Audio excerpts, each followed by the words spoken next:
देश में राज्यसभा के चुनाव को लेकर बवाल मचा हुआ है। मीनाक्षी नटराजन को लेकर बवाल मचा हुआ है। बवाल झारखंड में होने वाले राज्यसभा चुनाव को लेकर भी मचा हुआ है और इसके अलावा राज्यसभा की कई सीटों पर नतीजे भी आ चुके हैं। वोटिंग से पहले नतीजे आ चुके हैं।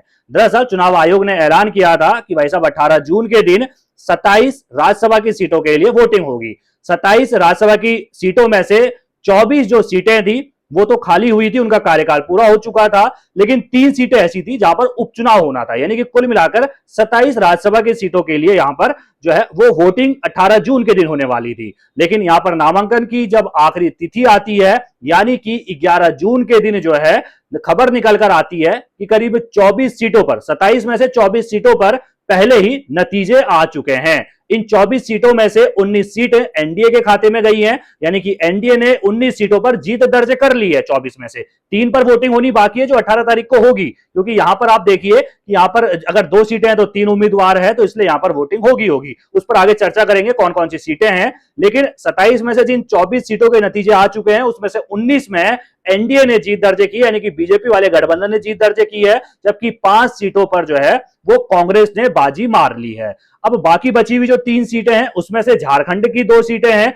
यानी कि यहां पर 3 उम्मीदवार जो है वो मैदान पर उतरे हुए हैं। और अगर एक और सीट की बात करें तो वो है मिजोरम की 1 सीट है, यानी कि 3 सीटों पर 18 तारीख के दिन, 18 जून के दिन वोटिंग होगी। बाकी 24 सांसद, राज्यसभा के सांसद हमें मिल चुके हैं। लेकिन यहां पर खेल कहां हुआ? खेल हुआ मध्य प्रदेश के अंदर। मध्य प्रदेश की 3 सीटों पर वोटिंग होने वाली थी राज्यसभा की। इन 3 सीटों के लिए 4 उम्मीदवार मैदान पर थे, तो ऐसा लगा था कि वोटिंग होगी। जब भाई 3 मतलब सीटें 3 हैं, लड़ाई करने वाले 4 हैं, तो फिर तो वोट कर जो है डालने पड़ेंगे, वोटिंग करवानी पड़ेगी, तभी जाके तो नतीजा निकलकर सामने आएगा। लेकिन यहां पर खेला हो जाता है। खेला क्या होता है? 11 तारीख के दिन जब जो है नाम वापसी की आखिरी तारीख होती है, उस दिन जो है यहां पर कांग्रेस उम्मीदवार मीनाक्षी जो है उनका नामांकन रद्द हो जाता है। नामांकन रद्द होने की क्या वजह बताई जाती है? तो नामांकन रद्द इसलिए कर दिया जाता है कि भाई साहब आपने जो है ना वो जानकारी छिपाई थी, आप पर जो है एफआईआर भी दर्ज है, और जब आपने नामांकन का पर्चा भरा उसमें आपने जानकारी नहीं दी थी, इसीलिए आपका नामांकन रद्द कर दिया गया है। कांग्रेस उसके बाद खूब बवाल मचाती है। जिस तरीके से मैंने बताया, मध्य प्रदेश के अंदर 3 राज्यसभा की सीटें थी, उम्मीदवार 4 थे। अब जब चौथे उम्मीदवार की, यानी कि कांग्रेस ने एक ही उम्मीदवार उतार के रखा था, 3 बीजेपी ने उतार के रखे थे, जो चौथा उम्मीदवार था कांग्रेस का उसका नामांकन रद्द हो चुका है, यानी कि वो इस रेस से हट चुका है। अब कितने बचे? 3 बचे, तीनों बीजेपी के हैं और 3 ही सीट हैं, तो यानी कि इन तीनों की भी जीत तय कर दी है। 24 जो जीते हैं उसमें 3 जो है मध्य प्रदेश के भी हैं, यानी कि 3 ये मध्य प्रदेश से क्लियर हो गए कि बीजेपी जीत चुकी है, निर्विरोध जीत चुकी है, क्योंकि 24 के 24 निर्विरोध जीते। निर्विरोध का मतलब यह होता है कि आपने जितनी सीटें हैं उतने ही उम्मीदवार बचे हैं, विपक्ष में कोई भी खड़ा नहीं है, या फिर कोई खड़ा था तो उसका पर्चा जो है वो खारिज हो चुका है। मध्य प्रदेश इसका उदाहरण है, जहां पर मीनाक्षी का जो है कांग्रेस उम्मीदवार का पर्चा खारिज हो जाता है। इसलिए बीजेपी के तीनों उम्मीदवार जो है वो निर्विरोध जीत जाते हैं और राज्यसभा के सांसद बन जाते हैं। अब यह मामला कांग्रेस जो है वो सुप्रीम कोर्ट भी लेकर जाती है कि सर जी एफआईआर कुछ दर्ज नहीं हुई थी, सिर्फ और सिर्फ आरोप लगे थे, और हम आरोप लगे थे तो भाई साहब जो है सिर्फ और सिर्फ संज्ञान में लिया गया था मामला। ऐसा तो है नहीं कि जेल जाना पड़ा, कोई केस दर्ज हो गया बड़ा, ऐसा कुछ नहीं था। लेकिन फर्जी में जो है चुनाव आयोग जो है वो बीजेपी के इशारों पर काम कर रहा है, और चुनाव आयोग के कहने पर, यानी कि बीजेपी के कहने पर चुनाव आयोग ने जो है वो नामांकन रद्द हमारी उम्मीदवार का, मीनाक्षी का जो है वो कर दिया है। सुप्रीम कोर्ट मामला पहुंचता है, तो सुप्रीम कोर्ट में जब सुनवाई होती है शुक्रवार के दिन, तो यहां पर सुप्रीम कोर्ट सीधे तौर पर कह देता है कि यह मामला सुनने लायक ही नहीं है, यानी कि सुनवाई की याचिका जो लगाई जाती है उसको खारिज सुप्रीम कोर्ट कर देता है कि भाई साहब ये चुनाव आयोग का मामला है, और चुनाव आयोग निष्पक्ष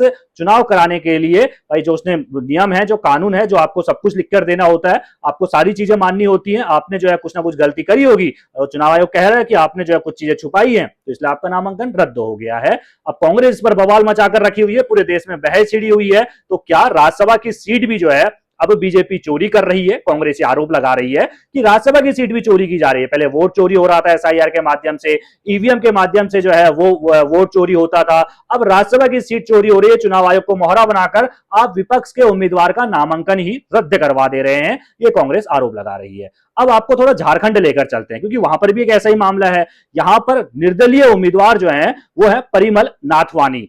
परिमल नाथवानी जो है वो निर्दलीय उम्मीदवार हैं, लेकिन ये गुजरात के बिजनेसमैन हैं। झारखंड से निर्दलीय चुनाव लड़ रहे हैं राज्यसभा का। जैसा मैंने आपको बताया, झारखंड में 2 सीटों पर राज्यसभा के लिए वोटिंग होनी है। उम्मीदवार कितने हो गए? 3 हो गए, इसीलिए यहां पर वोटिंग होनी है। 3 ही सीटों पर वोटिंग होने वाली है, क्योंकि 24 तो चुन लिए गए निर्विरोध, और 2 उसमें झारखंड की है, 1 मिजोरम की है। अब यहां पर झारखंड में 2 सीटों पर वोटिंग होनी है, लेकिन यहां पर निर्दलीय जो तीसरा उम्मीदवार है वो है परिमल नाथवानी। ऐसा कहा जाता है कि बीजेपी समर्थित है, यानी कि बीजेपी ने इसको अपना समर्थन दिया है। लेकिन इनके नामांकन पत्र में भी कई सारी गड़बड़ियां निकल कर आई। इनके नामांकन पत्र में इनका नाम गलत था, कहीं पर परिमल नाथवानी है तो कहीं पर नाथवानी परिमल है, यानी कि जो कास्ट है वो पहले लगी हुई है, यानी कि गड़बड़ी तो है।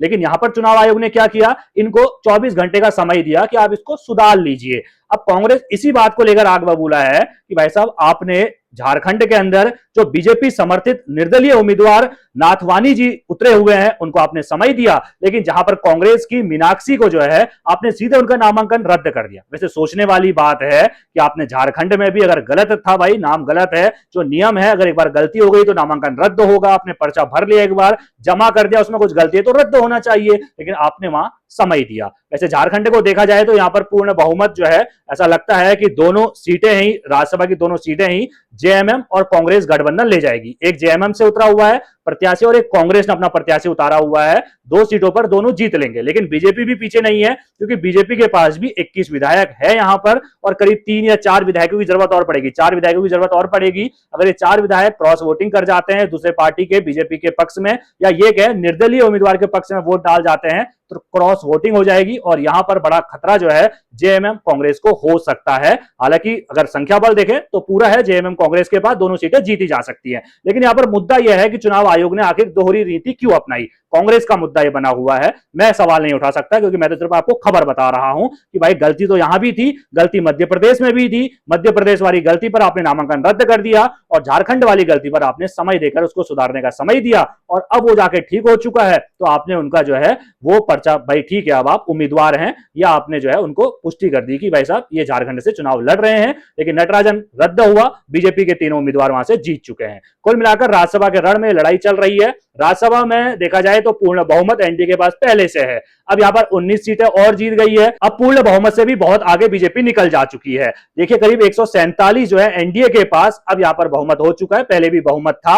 अब 19 और सीटें जुड़ने के बाद 147 का आंकड़ा पार किया जा चुका है, जबकि 3 सीटों पर अभी वोटिंग होने वाली है। हालांकि इन 3 सीटों पर अगर आप देखते हैं तो 2 पर जो है जेएमएम और कांग्रेस जीतेगी। मिजोरम की सीट, वहां की कोई फ्रंट सीट है, वो यहां पर जरूर जीत सकती है। बाकी आप किस तरह देखते हैं राज्यसभा के चुनाव को? क्या बीजेपी अब राज्यसभा की सीट भी चोरी करने लगी है? चुनाव आयोग को हथियार बनाकर? अपनी राय कमेंट में जरूर रखेगा। बाकी देश दुनिया की सभी खबरों को पहले पाने के लिए बेल आइकन दबाना बिल्कुल ना भूलेगा। नमस्कार।